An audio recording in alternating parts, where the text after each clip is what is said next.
Hello, and welcome to the CSJ's Beyond Westminster podcast, where we bring you real stories from across Britain's forgotten communities. Yesterday, the Labour government launched its agenda and promised to deliver a decade of national renewal. The highly anticipated King's Speech announced economic growth, a supercharged house building plan, health reforms, and to restore trust in politics. This was a monumental state opening with the most bills announced since 2005. But it has left everyone asking the same question. Can Mr. Starmer deliver on his sweeping promises? And has he done enough to deliver social justice? Today, the CSJ team will dive straight into the King's Speech to discuss their take on this crucial political moment. We're joined by a powerhouse panel, including our host and fearless leader, Andy Cook, the CSJ's chief executive, our frontline charity and philanthropy expert, Nathan Gamester, managing director of the CSJ Foundation, the ever-informed and insightful Matthew Patten, the CSJ's political and communications director, and our in-house policy expert, Beth Prescott, the CSJ's education policy lead. So, on today's important episode, we invite you to go beyond the sensational headlines, beyond the surface of the stories, and beyond Westminster. Welcome, everyone, to another enthralling podcast from the Centre for Social Justice with the very best of the team. Don't tell the others. Yesterday we had the King's Speech, of which there was some 40 bills, marking the highest number since 2005, and Tony Blair. And as we sit here at the CSJ office, just 3 minutes away from where those bills were announced, we've been taking it all in and analysing what does it mean for those we represent, the bottom 20%, those most struggling.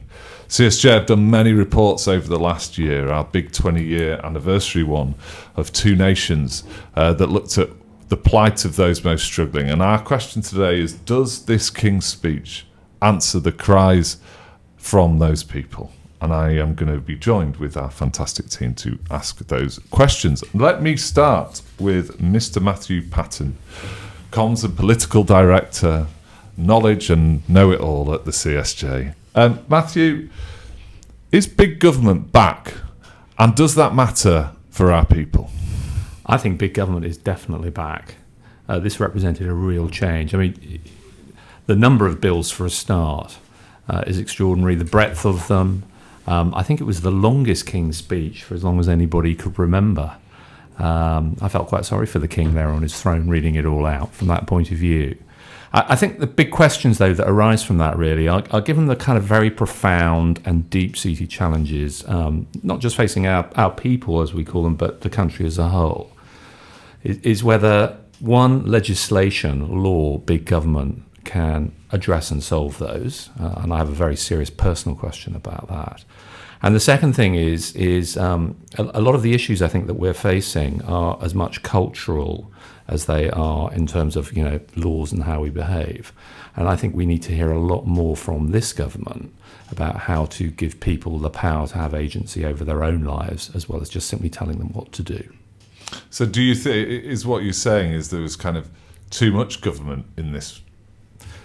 Yeah, I think there was. I'd be astonished if they get through all 40 bills in the period of time. I don't think they get anywhere near it. I mean, frankly, as soon as the King stopped reading, there was suddenly a row, wasn't there, about kind of children's benefit and child poverty and all those sorts of things. Events will get in the way. So I admire the ambition and the need for change. I think everybody, that's what whether you agree or not, the election showed that the country is in the mood for change. But I think that the question is whether that change is something you can legislate and make people do, and government is now going to tell us how to behave and what to do, or in fact, whether it's actually about trying to give people the opportunity to improve their own lives, their families, their communities as well. Nathan, you run the CSJ's foundation, so you spend your time around the regional offices in the real world, as we call it, both learning from small charities but also giving money out to kind of drive forward their missions for them. What's your take on the speech? Now, Matthew has kind of suggested there was kind of far too much government in some ways, and it's about agency of people. But let me ask you this, even though there may have been far too much of it, was government pointed in the right places from what you hear? Well, in many respects, I think there were no surprises in the speech, in the sense that I think what the government has tried to do is govern along the lines of the 5 missions that it set out prior to the election. So in that respect, in terms of issues covered, the types of bills that they're going to pursue, I don't think there were big surprises. In terms of is it pointed in the right direction, I think one of the measures in this which is of particular interest to people that we work with out in local communities across different regions is the measures around devolution and putting more power in the hands of mayors, powers around transport skills, planning and so on. And a lot of the small charities that we work with across the UK do a lot of their work with and for local authorities. And so I think putting more power back into local hands is, on the face of it, a good thing. But the big question, which wasn't answered in yesterday's King's speech, is around funding for that. You know, in the lead up to the general election, a lot of local authorities had to announce effectively bankruptcy. One of the areas that local authorities cut first when it comes to trying to balance the budgets is in funding to charitable activities and local charities on the ground that are delivering some of these services. So while I would say the devolution measures seem positive, actually there are big questions, I think, about how some of that will be delivered and whether it will indeed put power back into the hands of some of the game changers that we work with out in local communities. Beth, you don't come from these parts, these here parts. I don't know why I'm saying that in that accent, because you come from a far better place. Did this, taking Nathan's point that perhaps the most exciting thing about this is devolution, even though a lot of us still ask the question of what will that actually generate and produce, from kind of the work that you do, the place you come from, was this a King's speech to be excited about, the people that you represent? I don't think it was particularly. I think that what we've seen is government after government that has particularly failed to kind of address regional inequalities across the country. We did see some movement under previous governments with the Levelling Up agenda and former the Northern Powerhouse agenda, but Labour were quite quick to seemingly get rid of that agenda the day they took power. And I think it's really important that they really take hold of this issue and look at addressing regional inequalities and ensuring that no matter where a child grows up, they know they can have access to an incredible job in their local area, sustainable employment, but we've not yet seen anything from them yet. So they would say, well, this King's speech was, as we've said multiple times, about getting the economy going and growing. And actually, by doing that, we will give you all of the fruits of our labour across regions. And so, in that sense, do you have some sympathy with what they're trying to do? I mean, it's not like any other government has never tried to get the economy growing in that way, but that was their narrative here. So do you take that as a point? Well, I think every government tries and every government talks about how they're going to do it. But I think the question is actually in the delivery. And I think what we saw happen at this election was people, en masse reject the Conservative Party because they felt they stopped delivering. And I think it's one thing for Labour to talk as they have throughout the election in this King's speech and, to put in 40 new bills. But unless that delivers positive change to people's everyday lives, it's not actually going to make much of a difference. Okay.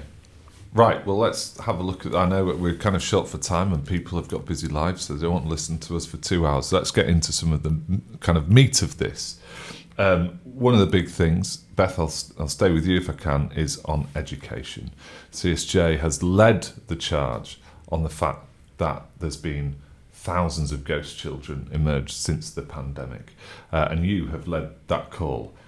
Was there enough in here about either the ghost children or education more generally? Well, there's two key issues at play here. There is the number of children who were absent from school, the so-called ghost children. So these are children who were on a school register but are missing huge amounts of their time in school. And whilst Labour have spoken a lot about this, again, we've not seen much in terms of actual delivery. And unfortunately, we didn't see anything in the King's speech yesterday to suggest that they're taking this crisis seriously. On the other hand, we have a number of children who are not in school, many of whom are in home education and receiving a great quality home education from their parents. But our research has shown that there are a small number of families who have fallen through the cracks of the school system and who are out of school and who are struggling. And the announcement yesterday of a children not in school register is a small step and a welcome step to addressing this. Okay, right, that's interesting. Matthew, they often call you the guru of politics around these hallowed halls. Why would they choose the register over the ghost children politically? Or is it practically? I don't understand. We've got this massive issue of ghost children. Bridget Phillipson did a speech at the CSJ on this issue, saying it was number one priority. The Conservatives said the same. No one mentioned it at their party conferences. And now that when Labour at their most powerful, with all these new MPs, with all this political currency, they do the register over the missing children, the ghost children. Why? I don't know the answer to that, but I agree with Beth that it does feel like that they have gone absent themselves in terms of this really pressing issue. Just today, the day after the King's speech, we just had the latest release of the suspension and exclusion figures, which are both at record highs from schools, up by as much, 36% increase in suspensions, 44% increase in exclusions. Add that to the school absence crisis, 1 in 5 kids missing schools, 150,000 kids severely absent. I mean, this is a catastrophe. If you're not in school, you're not going to benefit from school. So we heard in the speech quite a lot about what they want to do to raise standards for kids in schools. We heard almost nothing other than the register. The register was something that the previous government had agreed to do, so they're really just dotting the I's and finishing that off, frankly. One of our major asks of this government going forwards is going to see much, much more detail in this.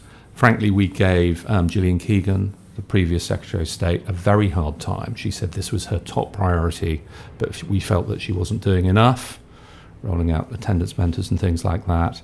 And we'd like to think and hope and believe that Bridget Phillipson will get round to this as a matter of extreme urgency. So that's interesting, get round to this. Now, do we think, Nathan, that this King's speech therefore was, to use Matthew's terms, dotting I's and crossing T's of a few things they promised in the manifesto and things, frankly, that were hangovers, like the school register of the last period, rather than actually Labour's new ambition for the country?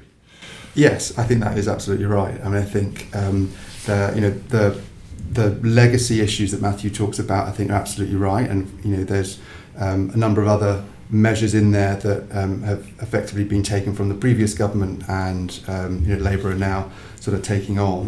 One of the education reforms that they have introduced is the much discussed issue around tax relief for private schools, which was in there, and to go to Beth's point about the challenges that schools are facing at the moment. One of the big criticisms of that policy was that actually it will put more pressure onto state schools, where you have costs being passed on to parents who then are forced to remove their children from private schools and go back into the state sector. So although I recognise the political reasons why the Labour Party have introduced that, I actually think the unintended consequences and the extra pressure it may put onto state schools could be significant. So that was the other, in my mind, the other big sort of education change in this King's speech, which, although aimed at private schools, will ultimately probably have an unintended impact on state schools. Matthew, do you think they've, again, trying to focus on the CSJ work, those most struggling, bottom 20%, do you think they have a strategy for what they want to do? Classic Labour governments would have come in with what they class as a poverty strategy.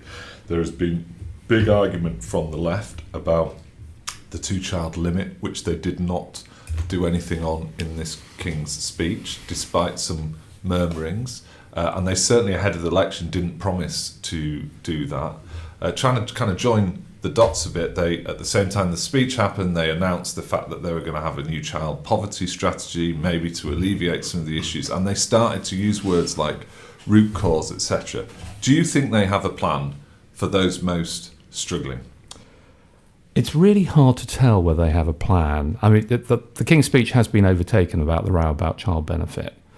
And we're going to see amendments flying into the debate that's going on in Parliament at the moment. They'd arrive in government with some kind of plan about what they want to do, but it seems that plan was actually to set up a committee to try and work out what their plan for child poverty should be. And we know from our own work and what we hear from our frontline charities, Nathan, that kids cannot and families cannot afford to wait for mandarins in Whitehall to get round to having big ideas about this stuff. I mean, I was always also struck by who they had in the room when they started talking about it yesterday. They had those big and very important charities, but we also know that those small frontline organisations are the ones where real innovation is. But I think just in terms of that question about have they got a plan, the other thing is what wasn't in the speech at all, where I think they've just very quietly decided to adopt what was going on before. So there's no mention really about welfare. If you think about the changes that Mel Stride and his team at DWP were bringing through in terms of universal credit, universal support and into-work guarantee, all those sorts of things, lots of noise before the election, nothing about it in the King's speech. Social reform, social care and things like that, lots of heat before, nothing in the King's speech at all about it. And we've been having a huge row about prisons overflowing, haven't we? Nothing at all in the speech about prisons. So whether they have a strategy or they don't have a strategy, I think a big part of their plan is to adopt actually the status quo from what was happening before of the previous government. That's very interesting indeed. Nathan, just on this point, and particularly about inactivity, the total lack of any talk on either welfare reform. Again, could Labour argue that actually if we get the supply side right in terms of we get the economy booming and more jobs, that would naturally stop people from being inactive, but we don't need the kind of demand side reform in that way. Do you think that's where they're pushing this, or do you think it's just the fact that they haven't had long enough, or they've got no plan? Well, I think it's probably a combination of all of those. We know from the work that we've done, the work that we were doing with the previous government, and actually going quite hard on the Conservative government on this issue of inactivity. This is potentially the single biggest problem the government faces at the moment. We've got this huge issue of people who are not just out of work and registered unemployed, but are out of work without any requirements to find work. This is a cohort of people who are claiming benefits and have no sort of active route back into employment. And as Matthew said, having nothing in the King's speech about that feels like a huge gap and a huge missed opportunity. I'm trying to understand why, the two biggest spends of the government, what are they? NHS and welfare, and neither were taken up in this. I'm trying to understand why they would not go for, not NHS aside, and they've made big hoo-ha, and Wes has done some speeches on that, but the King's speech where they've said that change is needed, these are the biggest issues. Why would they not go at these when they're at their most powerful? So I think both of those issues are really, really in the very, very hard to fix box. And they are a new government, so yeah. Should we be a bit more? Yeah, I know that. Again, in terms of the election, there's lots of talk from Sir Keir Starmer and people like that about a plan and a strategy and all those sorts of things. But actually, I think when you kind of walk through the door into Downing Street and the ministers arrive in their new ministries and things like that, again, after 14 years, this is a really inexperienced team. They've got Sue Gray and people like that to help them. But nevertheless, I think it will take them some time to settle down. I don't think, with a majority of, so many, that frankly the Conservatives are not going to be a kind of credible opposition. Nigel Farage, for all his sound and fury, is not going to be the opposition. The opposition is going to be on the back benches. And Keir Starmer has still got a long way to go with some of his own party. And NHS, welfare, these are all really difficult issues. So I don't think he wanted his first King's speech to be a source of division. I think he wanted to try and give the sense of focusing on the really big things and growth. But we're saying he hasn't focused on the big things, I guess. But I guess what we are saying is he's focused on what he said he would focus on in the Light manifesto, as well as some other bits and pieces. And I guess, Nath, do you think we should be more kind of therefore gracious in that?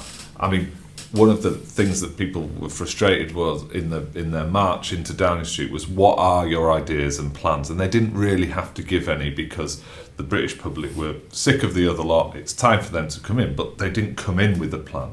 So should we be more gracious in giving them time to form a plan? Yes, I think we should always be gracious in life and in politics. I think that's, it's a good position to. I'll remember adopt. that from the CSJ point when I make my mistake.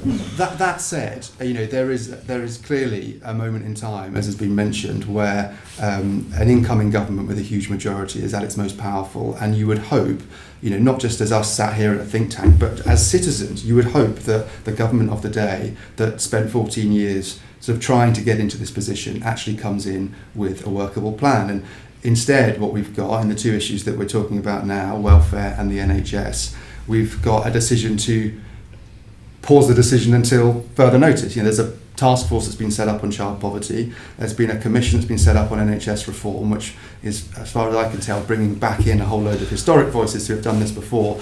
And it feels a little bit like if you were being ungracious and uncharitable, kicking the can down the road.